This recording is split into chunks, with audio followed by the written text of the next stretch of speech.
kung saan naman mag-subscribe sa ating YouTube channel at mag-follow sa Pero kasama pa rin page doon sa kaso siya, Smart. hindi niya makakasama yung anak niya. Kasi nasa universe, labas ng universe.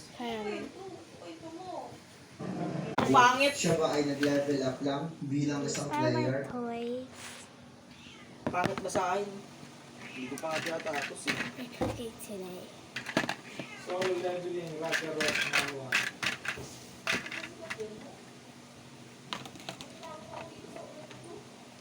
It's done. Isang matinding pagsubok na naman ang kakaharapin ni Socrates. This is the rice. That's the rice. Parang piling ko, lulusot ako ngayon sa ano na yun. Bakit dami na kagawin ng ito? Ibig sabihin matagal na solo leveling? Oo pa, matagal na yun. Dati pa yan. Dati pa yung solo leveling na yun eh. Ow. Ow. Ow. Parang Ang location mundo yun eh. walang Diyos ay walang kahulugan, kundi isang biktima.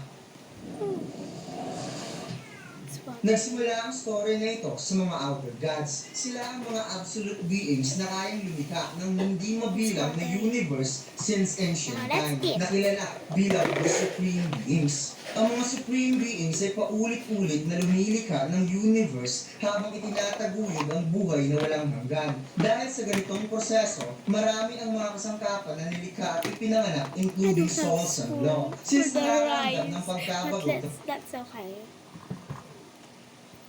I help.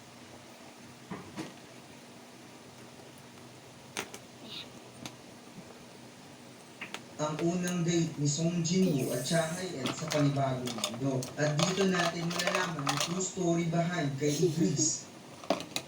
Ang unang date ni Song Jinwoo at Cha Hae-in sa panibagong mundo. At dito natin malalaman ang true story behind kay Idris bilang Captain Shadow Soldier ni Ashdod, na sa simula pa lang kabilang na si Idris sa Old Army kasama ni Leon.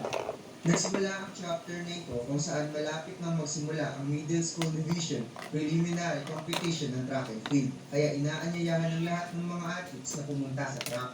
Ipinakita ang isang babae na may athleticism na pangangatawan na nasa line number 4. Dilawang buhok at may suot na kulay orange na uniform. And I guess ito ang si Cha Hae-in. Sa pagputok ng starting pistol, nangunguna kaagad si Cha Hae-in na itinamahala ng number 3 at number 5. Subalit ang mabilis na pagtakbo ay panandalian lamang dahil hindi nagpatalo ang katabi nito at nag-uunahan si number 3 at number 4. Nang kapatid na ang finish line, hindi nagpatalo si Cha